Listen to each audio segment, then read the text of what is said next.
reconvene this Guam Legislative Freedom of Information Advisory Council. Thank all of you for coming. When we last recessed, we recessed on the matter of a motion that was being offered by Vice Chair Jane Flores, which was a repackaging or a representation of something that Council Member Barry Mead presented from the very beginning, and that presentation was the basis of which we should be handling all of these Freedom of Information Act complaints. And so we went from wanting to streamline the process to a very complicated process, as we've seen over the last several months. That was an internal operations procedures for the Freedom of Information Advisory Council that was adopted. There's certainly some merit to this, but as we've seen, this really prevented the subcommittee chairman, Jeff Marchessault, and his members from actually moving forward expeditiously and disposing of all of these complaints before that council. And so what you have before you is something that, again, Jane presented, but Barry reworked, and I like to give some time to Barry Mead to support the motion, hopefully, so we can dispose of it. Barry? Thank you, Mr. Chair. What we have here is there's two documents. One is the markup of the original internal operation procedure for the council, with lineouts of the things that were taken out. Unfortunately, it's not in color, but the and includes what Jane sent to us in an email as her recommendations, and then just some grammatical changes to the way the sentences were written and everything. And then the second one is what it would look like as a clean copy of the procedures. When I sent the changes, also sent out, I did not send it to the entire council. I just sent it to the folks that were there.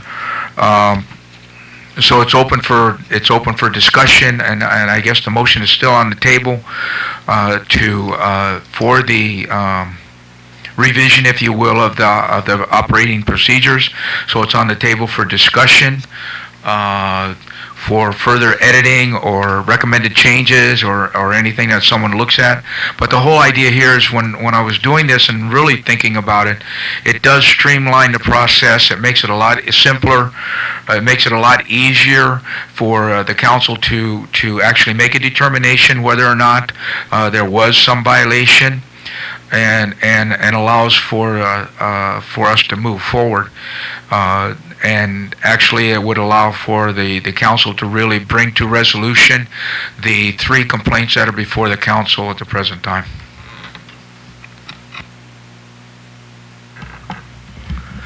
So under the current process, based on the current rules of procedure that we adopted, I would, as chairman of the council, receive the complaints, forward it to the subcommittee chair. The subcommittee would have to meet, would have to determine jurisdiction, and once it determines jurisdiction, will notify both the petitioner and the respondent, I guess, to respond. If it doesn't determine jurisdiction, then it'll just notify the petitioner, because there was no need to notify the respondent, especially if it was like a frivolous complaint and didn't have any merit at all. And so under these current procedures, and then the subcommittee will then draft an opinion that would have to be drafted by a council, by an attorney, and then forwarded to the main council for its recommendation. What's before you, members, is a streamlined procedure where, as chairman of the council, I would receive all the complaints, and all the council members will get the complaint. The council members will then, within a 2-week span, give the respondent an opportunity to respond, and then all matters are disposed of at the council level. So you don't have a situation in the subcommittee where the 2 complaints were against the legislature, and so you had all 3 members of the legislature who are members of the subcommittee recuse ourselves. So it's not that they didn't have the the ability to move forward or the capacity to move forward. They just didn't have the votes to determine jurisdiction. And so they were having difficulties there under the first complaint, Minich v. UOG. In the last meeting that we had, we heard from the UOG Faculty Senate representative, and we also heard from Dr. McNich, and they both have come to the conclusion. UOG's Faculty Senate took the position that if this is the first time ever that this question was raised and will hopefully be answered by this third-party objective type counsel, and whatever the decision is, they would abide with it. And then Dr. McNich said that he wants to really work with the UOG Faculty Senate, and he actually gave us till December, the end of this legislative term, or he even said it's possible that he may withdraw the complaint because he sees that the UOG Faculty Senate is willing to they're willing to work together. So that in and of itself is a success. That's all we want. We don't want to come out with a heavy hand and say that this agency violated this or that. We want to do what you've always done, like Rendrati through the Pacific Daily News, provide for greater transparency and then let people be aware of decisions that may not have been under the open government law and how we can move to correct those actions. Is there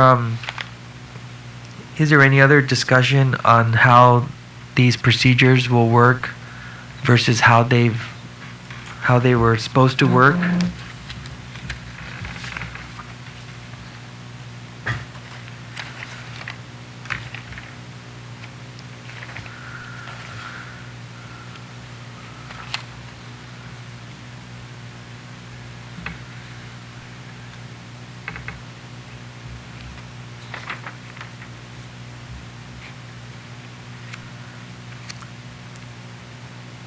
There was also some discussion in the last meeting, concern raised by Subcommittee Chair Jeff Marchessault, that this new revised procedures basically does everything that the subcommittee is supposed to be doing right now.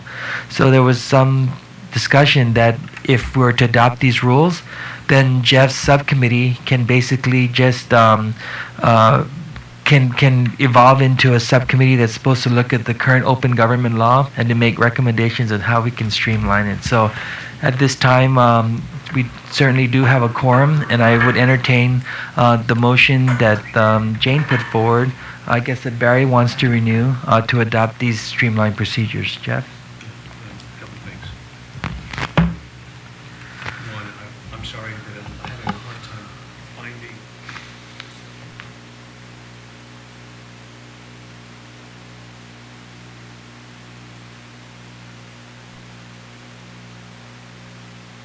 obligations. Is that in here? No, I believe it was taken out. It's in the definitions. Oh, it's in the It's in definition. the definitions, letter I, the last one.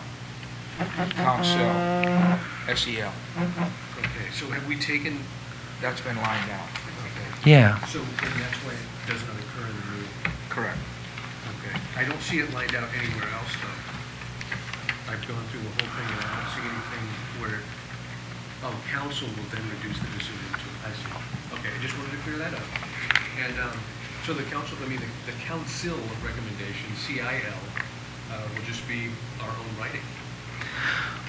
Well, with the understanding that all of you have been appointed one way or the other because of your expertise in this area, and so that's why we really didn't want a lawyer to be the one to draft the council's recommendations, but we didn't. Fortunately, we didn't have the votes at the time. Okay, as long as that doesn't unnecessarily leave us exposed. Because there was something that we misunderstood, but I think we've all agreed that none of this has the force or effect of law anyway. It's just a recommendation to the legislature, and the legislature can act or not act any way it deems appropriate, and then it can go to legislative council if necessary. So I just want that to be clear. Also, if I may, I just wanted to make a recommendation really quick on Section 7, screening petition and preparing the PCR. That would be page 2 of the revised rules. Okay. It says complaint disseminated to full council by legislative staff and place on agenda, it should be placed with a D on the end, past tense. Okay. And then under I, 1I, I think we can eliminate the I and just make that part of the paragraph because there's no second item that would go underneath it. And what I would say instead, a simple one-word change, in the middle of the sentence, I would change it to that to whether. Members shall respond via email whether they are in agreement that the council has jurisdiction on the complaint. Because this assumes that we all agree that we have jurisdiction. That might not be the case. And then there's one more change after that. On number 2, under the same paragraph, I would put the conditional clause with a deadline of 2 weeks to respond at the beginning of that sentence. With a deadline of 2 weeks to respond, staff transmits complaint to respondent only if the council determines jurisdiction or determines it has jurisdiction. I wouldn't say once. Again, that assumes that we are going to determine jurisdiction. So with a deadline of 2 weeks to respond, staff transmits complaint to respondent only if the council determines it has jurisdiction or determines jurisdiction, whatever the case may be. Okay, so you just want to reword that sentence.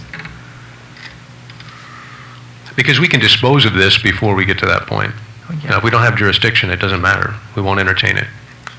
Determines that it has. Yeah, I think determines that it has, or determines it has jurisdiction. I think that makes it clear. I'm writing it down so I Okay, can type this up. when I get all right. And these are No, just... we probably made the changes already. Oh, okay, great. Okay, is there a second to, Bernadette, you're putting it right into the actual document? Okay, cool. is there a second to, I just have a question. Okay. On that 7, Yeah, no problem. on that 7A1I, members shall respond via email that they are in agreement, the council has jurisdiction. So does that mean then that we have to have affirmative responses from at least the majority of the members that we do have? So what if just one member responds that, yeah, I think we have jurisdiction of this complaint, and everybody else silent? So is that silence going to be interpreted as, no, we don't think we have jurisdiction? I think we have to meet at that point. If I may, I'm sorry.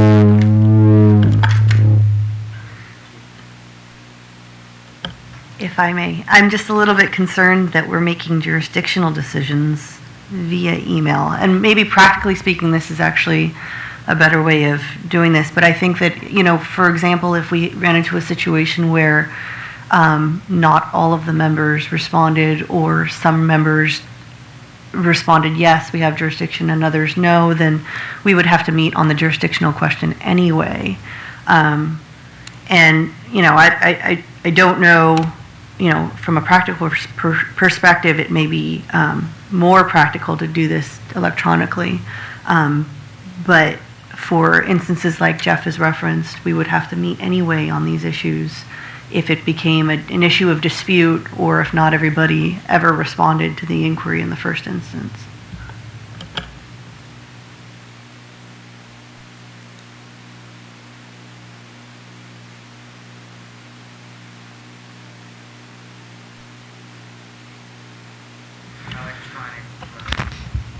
If we take that out, we just have to, we have to determine how we're going to determine jurisdiction.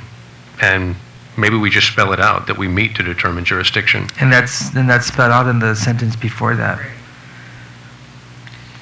Oh, that's what it says in number 1. Right, Yeah, We just have a meeting, so right. never I mind was I. just allowing. Yeah, never mind. We couldn't Yeah. meet.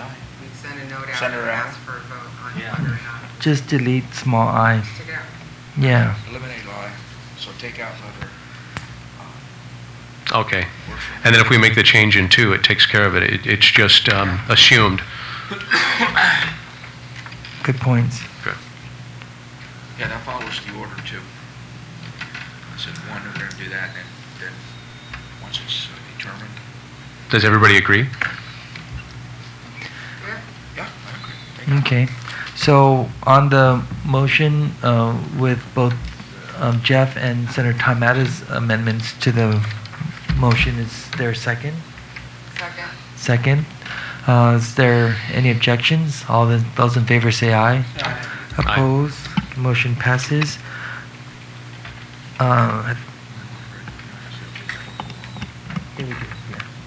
Yeah, I've said that we do have a quorum. Yeah. Okay, we do, we continue to maintain a quorum, and that vote passed unanimously. So I will entertain a motion that we adjourn to the next FOIA council meeting. I'm sorry, Mr. Chairman, I just...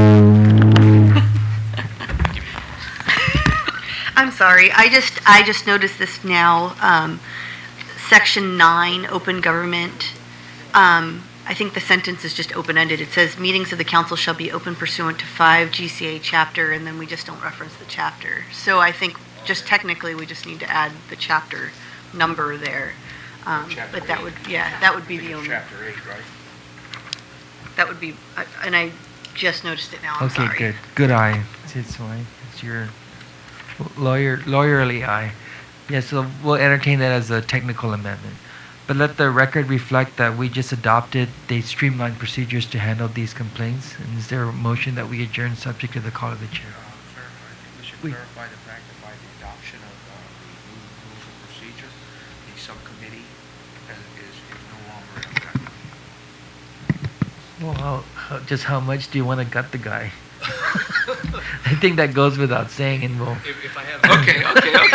What do I need? Jeff already said that he's thankful that we removed all of these things out of his subcommittee, but that the work continues, and that he's going to discuss with the subcommittee members if they're open to having this evolve into a subcommittee that looks at the current open government law and makes recommendations on how to make That's it a better. good idea. Yeah, okay, so that thing is still being tabled pending Jeff's feedback. And that'll be, Different from making sure that there's website compliance. Oh, yeah, we're not going to Yeah. touch the other Yeah. jurisdictions, yeah, and, okay. So, yeah, there's a motion that we adjourn second. Thank you, guys. Thank you, all members. We're adjourned. All right.